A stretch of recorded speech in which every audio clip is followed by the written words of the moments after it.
We'll be reading from verse 13 to 19. Matthew 16, from verse 13 to 19. When Jesus came into the coast of Caesarea Philippi, he asked his disciples, saying, "Who do men say that I, the Son of Man, am?"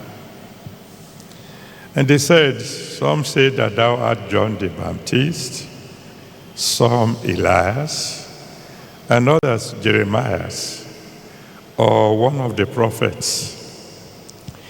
He said unto them, "But whom say ye that I am?"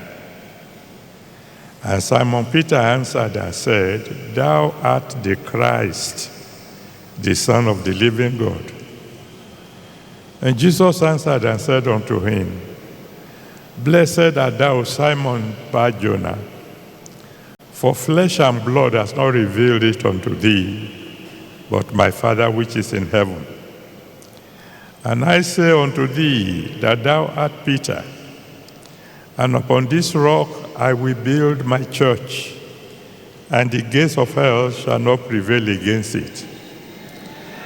And I will give unto thee the keys of the kingdom of heaven. And whatsoever thou shalt bind on earth shall be bound in heaven, and whatsoever thou shalt loose on earth shall be loosed in heaven."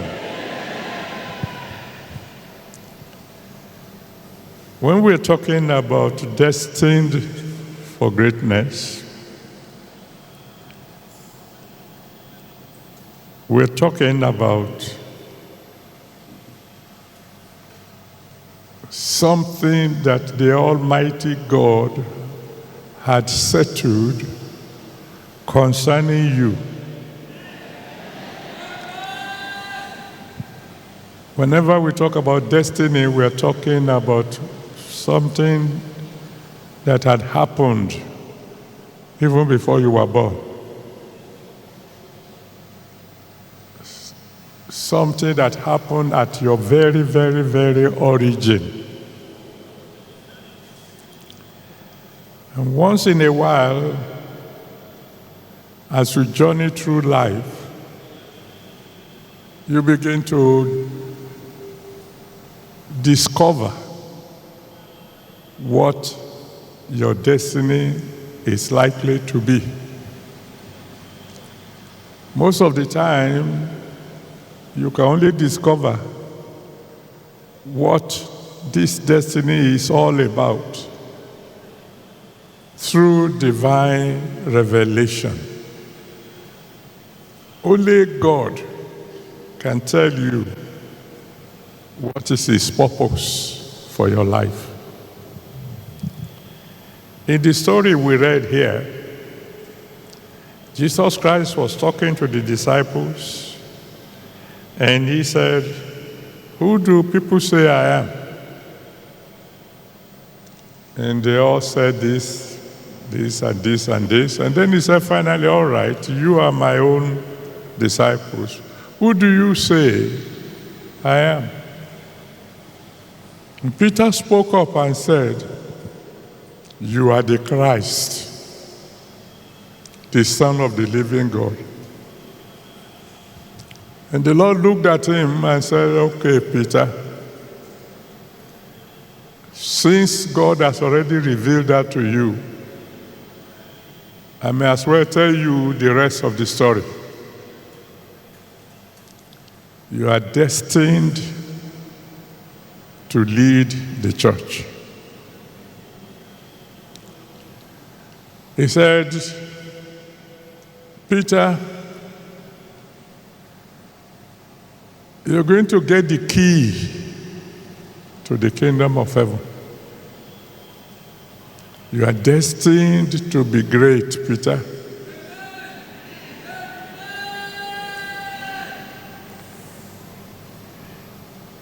He said, "Satan will try, but he will fail."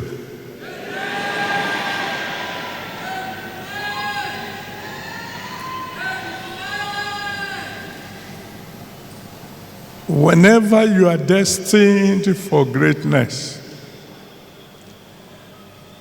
and the fact becomes known,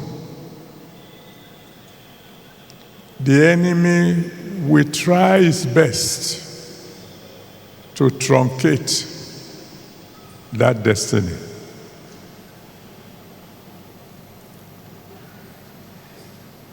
Because it is after the Lord said to Peter, you will be leading the church after I've gone, that we had Matthew 26 from verse 69 to 75. Matthew 26, 69 to 75. Where Peter denied 3 times that he ever knew Jesus. The one who said, you are the Christ, the Son of the living God, now found himself saying, I never knew him.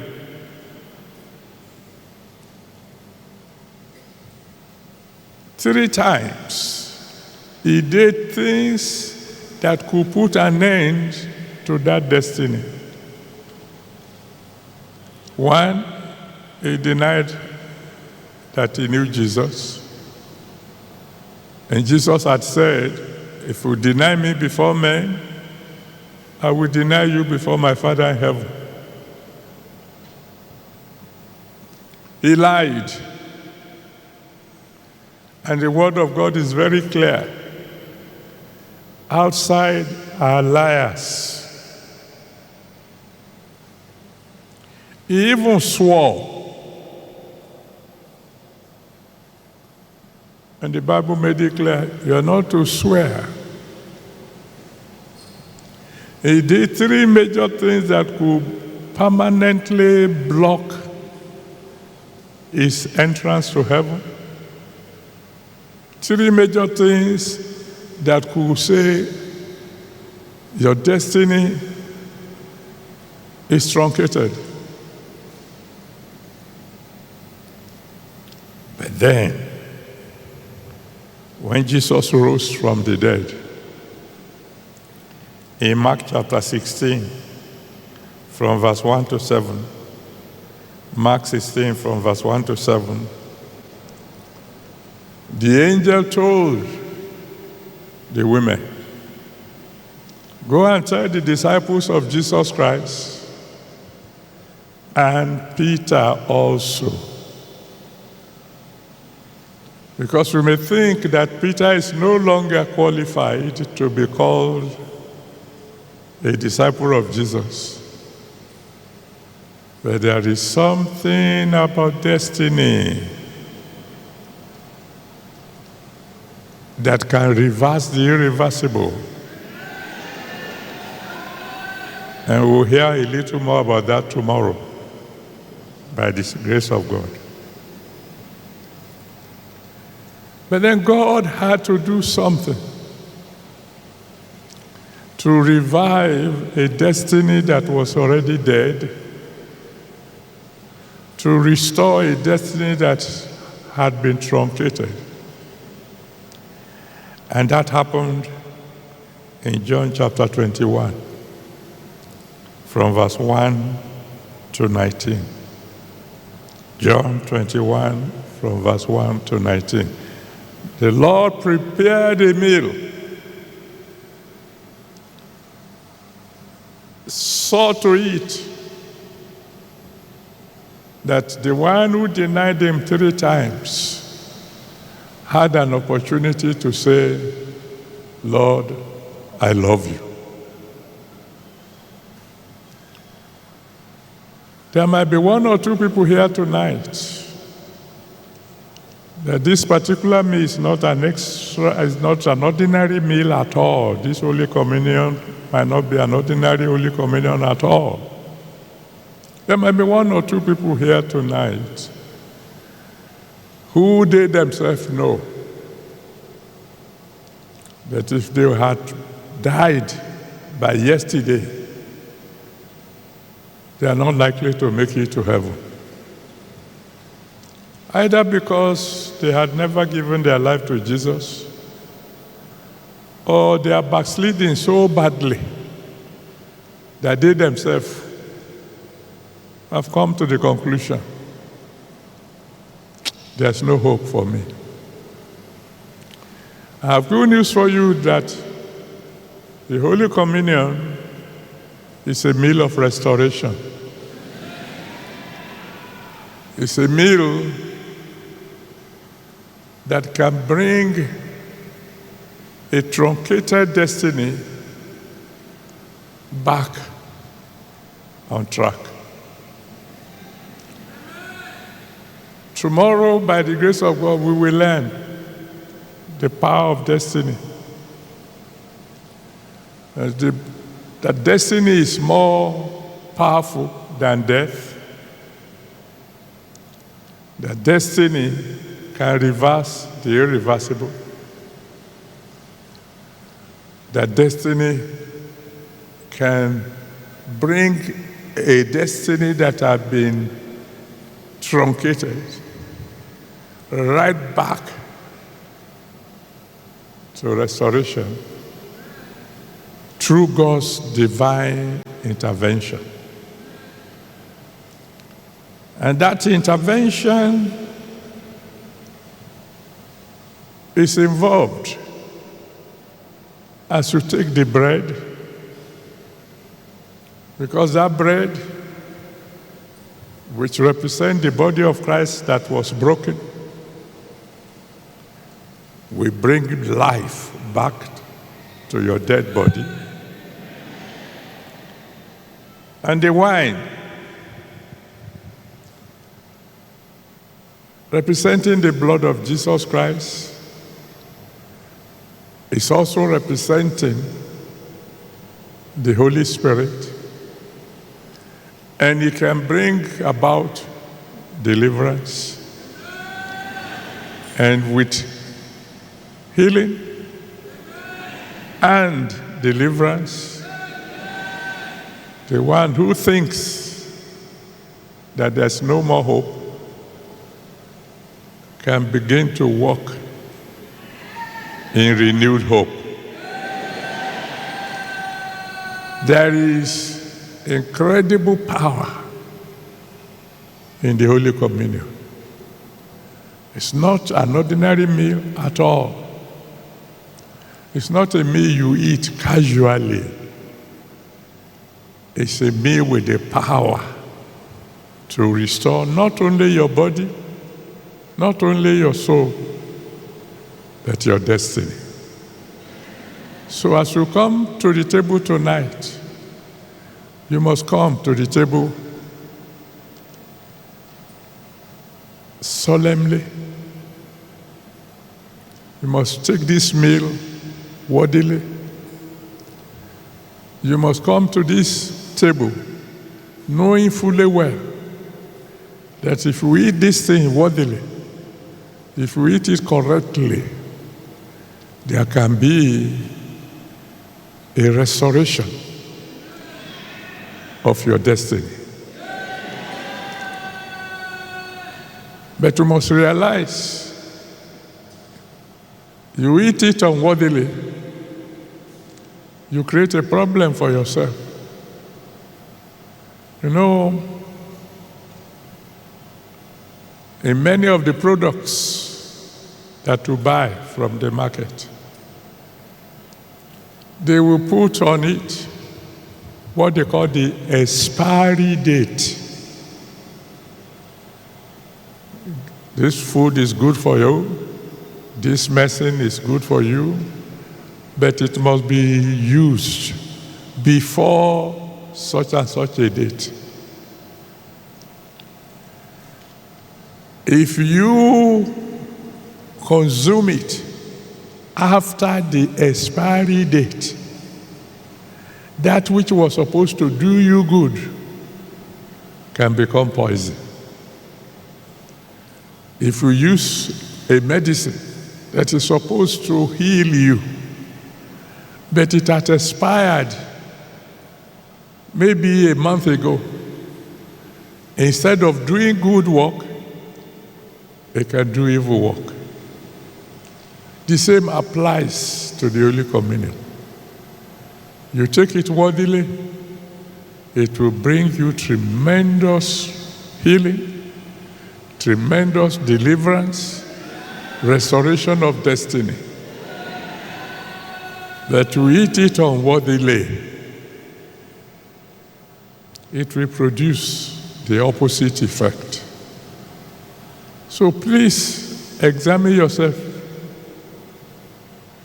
Don't come to the Lord's table when you know you are living in sin, when you know you are backsliding, when you know you have not forgiven those who offended you, when you know you are not in fellowship with God. Don't let the power to restore your destiny be the power that will permanently bury the destiny. So tonight, might be the only one here and you know you are not really born again. You are not really a true child of God. You know you are pretending. You know you are showing to the people that you are a child of God, but you are saying, continue as if you are a child of the devil.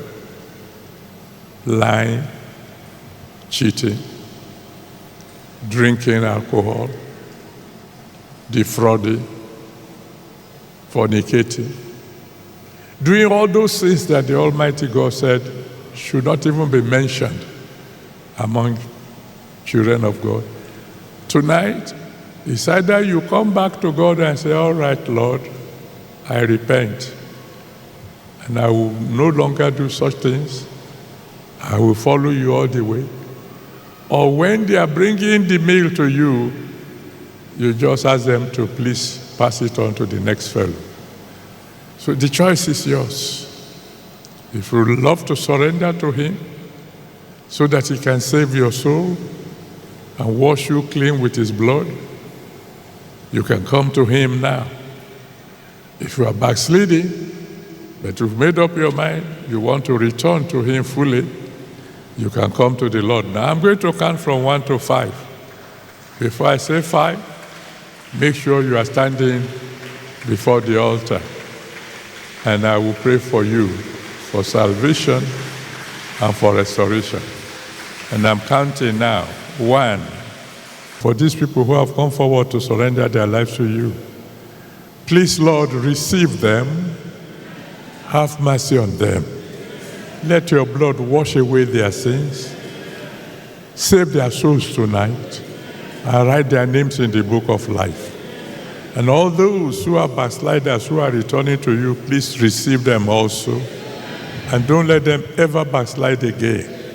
From now on, the grace to do your will, 100%, give to every one of us. And I pray that from this moment onward, whenever your children will cry unto you for help, you will help them immediately. Thank you, Almighty God. In Jesus' mighty name, we have prayed. You will cry to the Lord and say, please restore my health. Physical health, mental health, emotional health, spiritual health. Lord, restore my health. When it is time to drink the wine, I will tell you how to pray. But as soon as I give the go-ahead, you can go ahead and eat the bread and pray, really pray that the Almighty God will restore your health. When they serve you the wine, you hold on to it until we are all set. Then we'll drink together as one. Cry and say, Father, please revive my destiny. All right. After the same manner also he took the cup when he had supped, saying, "This cup is the New Testament in my blood. This do ye as oft as ye drink it, in remembrance of me." In the name of the Father,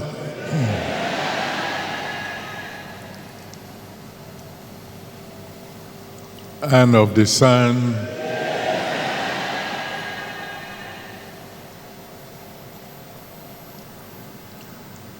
and of the Holy Spirit.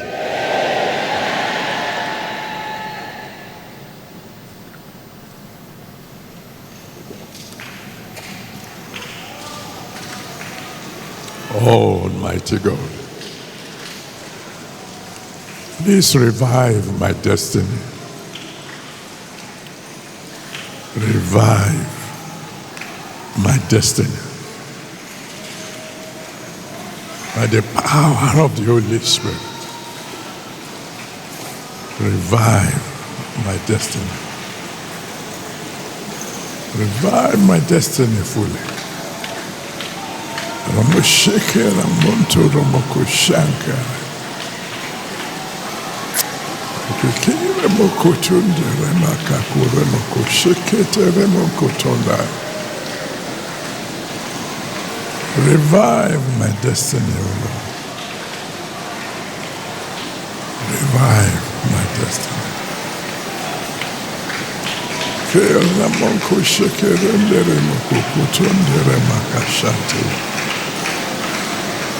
Kela mako sheketente remoko tonda kala makashekere moko tonda. Ike monko sheketende makakatondere.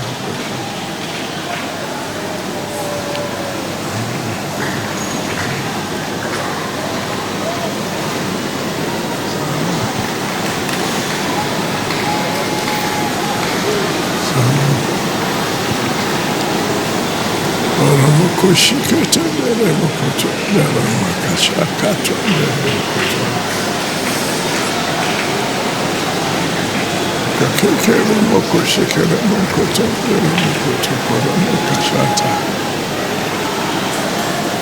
bakakakoro mokoshikere mekere mokotondere mokashata. Hallelujah. Kore monko shukotondere mokotonda. Kakekere mokorondere mokokotondere mokoshata. Kakorama akushikerendere mokotondere mokoshata. Revive us.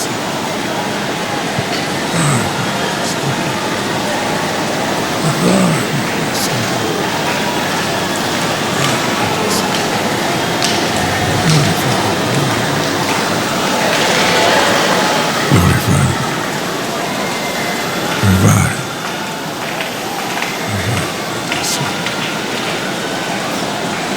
Thank you, Father.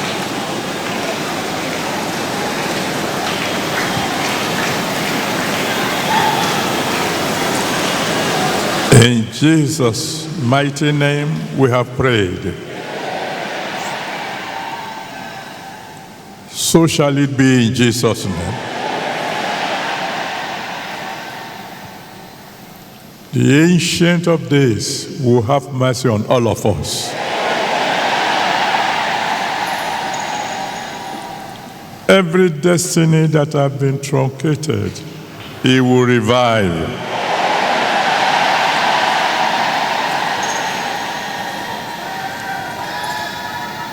All the beautiful plans that God has for our lives shall be fully restored.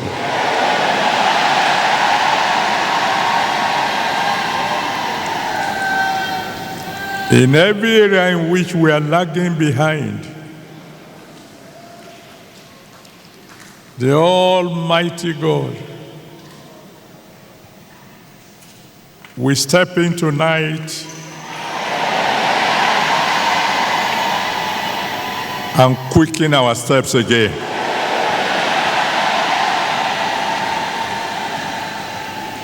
So shall it be.